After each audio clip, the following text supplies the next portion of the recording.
Introduce my colleague Liz Reynolds, the co-director of the Task Force on the Work of the Future. Thank you, Eric. Sure. Good morning, everybody. It's great to be here, and thank you for joining us. We have such a diverse group in the audience. It's going to be wonderful to hear you interact with us today.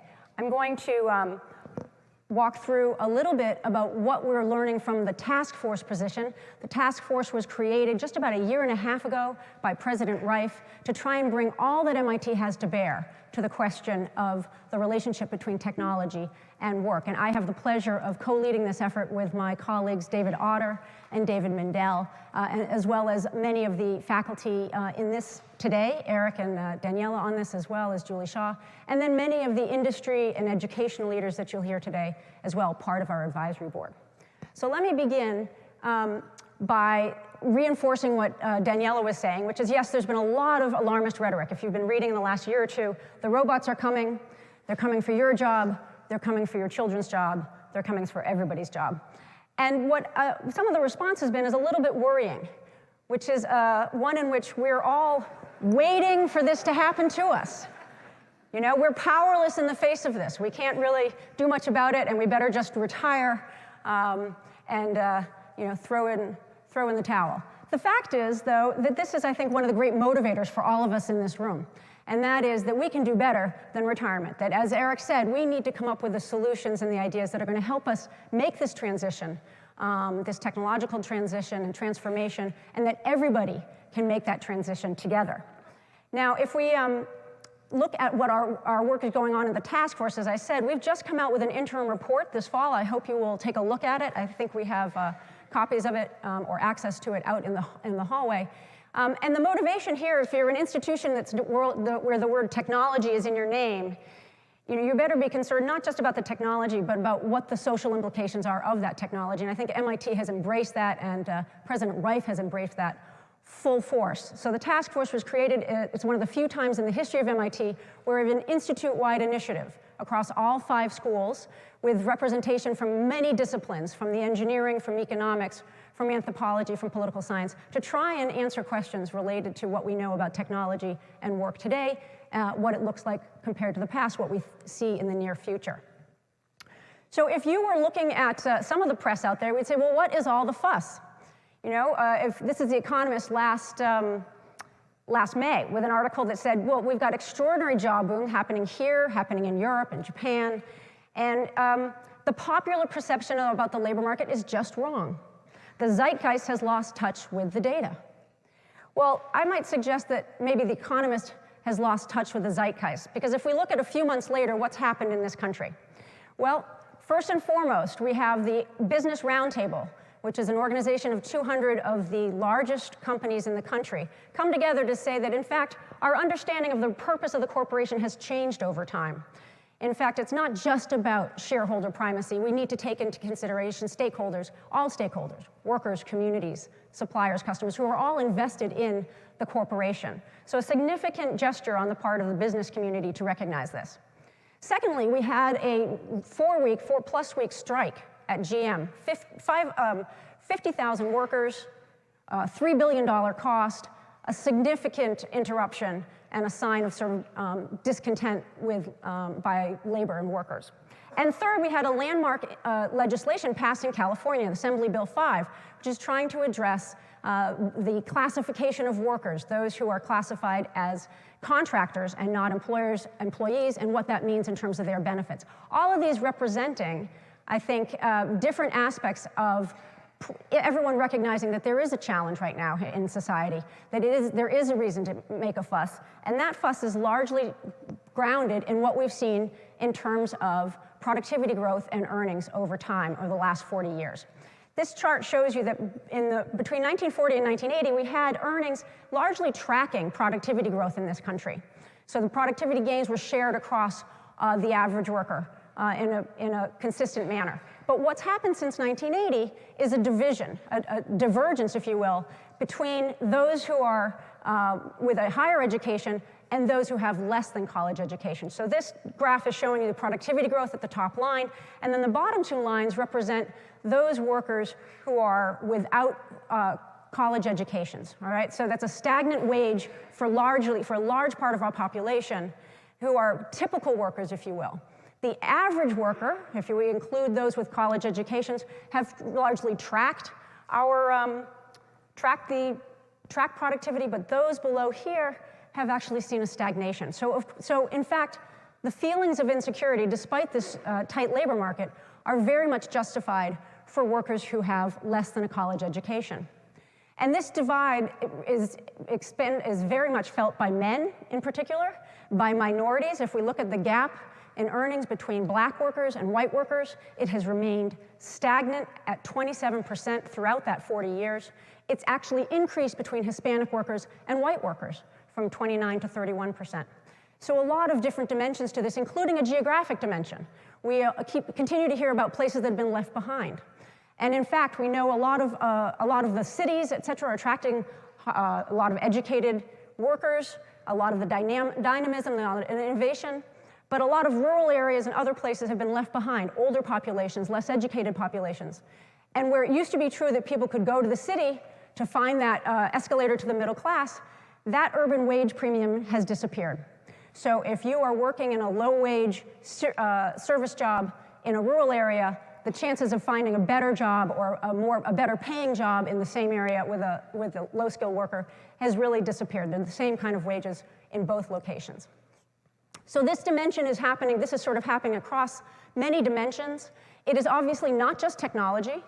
Technology has played an important role here, but also trade and the China shock that David Otter has talked about. We've also seen a decline in labor organization and unions. We've also seen weak policies that have supported minimum wage, et cetera. So all of these factors have played a role in this challenging situation we have here in the US, and one that's actually happening in countries around the world. On that fact, though, on that point, what we see is that a lot of countries are facing the same challenges, growing inequality, same technology challenges, same trade technologies, and yet they've done a better job in terms of reducing inequality or mitigating the impact of all of these changes. So if we look at Europe, if we look at Canada to the north, if we look at some of the Asian countries, they have less inequality than we have in this country. They have higher social mobility. So what that tells us is that, in fact, this is not inevitable. It is not a factor, it's not the impact of technology and free markets that leads to this kind of outcome that we see in this country. There are things that we can control about this. There are institutions that we can shape and technology that we can shape as well. Another factor, and the one thing that we are certain about going forward, is demographics. And this shows us that the trends in the US, the top line here shows you 1980 across our demographic distribution, and the lower red line here shows us what we predict in 2040. And what we see is an aging workforce. And this is happening across the world in many places, and certainly in the developed world. What this means is that we see the challenge going forward is labor scarcity, not labor abundance. Our challenge is going to be finding enough workers for the jobs that we have. And with this the demographics, we have an aging workforce, we have a declining infertility rates, we have an increasing education among those in our population, including those receiving a high school education, those receiving a college education. And in this country, we have increasingly restrictive immigration laws. So for all of those reasons, we think the challenge going forward is going to be finding workers, particularly workers who are going to be willing to do the low-skilled work. And that, in fact, provides an opportunity. We may see automation actually as our friend, as the Japanese have with their aging workforce, that's going to help fill in where we can't find workers. So these are trends that we think are things that are going to are things we should work with and not work against in terms of figuring out the work of the future. Now, one of the things that we talk about is this time different. And we have a historian, David Mindell, one of our co-leaders, both a historian and engineer, who's always cautioning us to say, every time is different. But having said that, there are a few factors that make this time different. On the left-hand side, we have this dynamic, as we've talked about before, is the increasing inequality. And as Daniela was talking about, we have lost a lot of middle-skilled jobs based on automation in manufacturing and clerical and administrative work. But we've had a growth in the low-skilled work. This is sort of services, cleaning, retail, et cetera, and a growth in high-skilled work.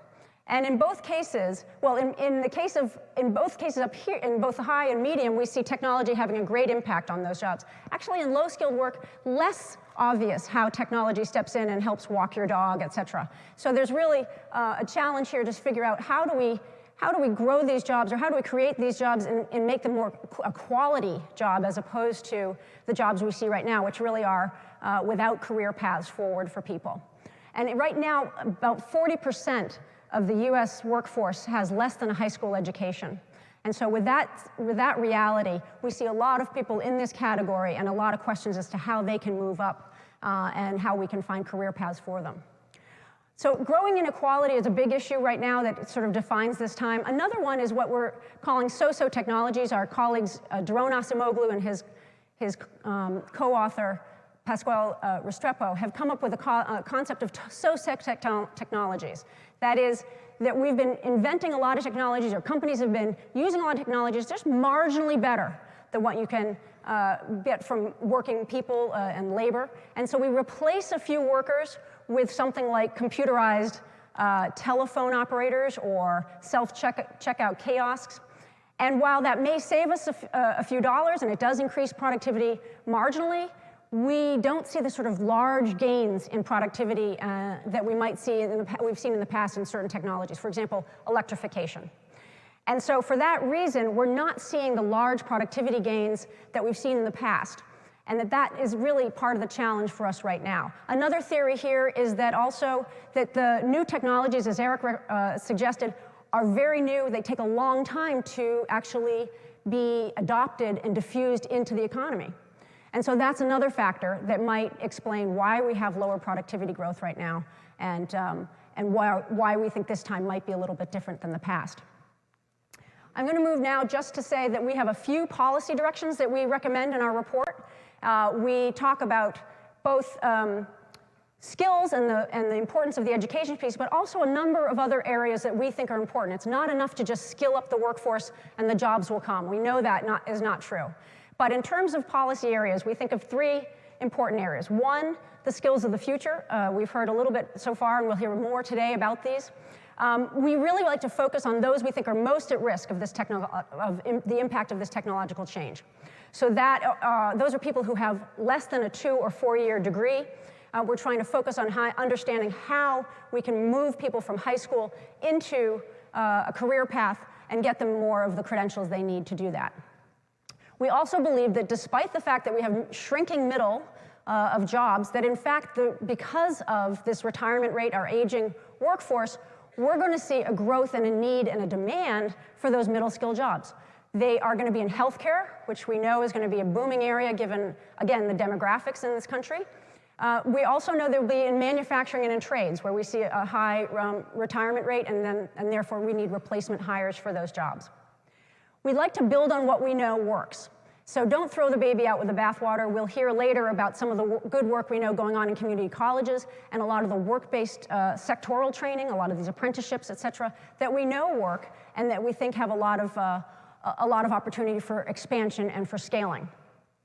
And then we also think that there's a lot of experimentation and evaluation going on. There are a tremendous number of new programs. A lot of you involved here today in introducing internal training programs, introducing programs that help bring people from high school into a career path.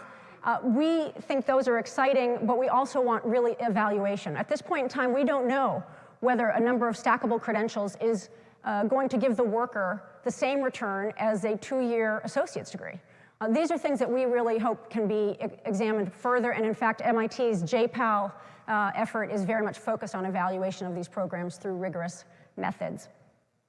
Rebalancing capital and labor, our second area. This is an area where we talk about, first and foremost, fiscal policy. We have a lot of tax policies that really favor investments in capital. If you think about the R&D tax credit, which has been very successful over time, we'd like to see an equivalent of that for human capital investment.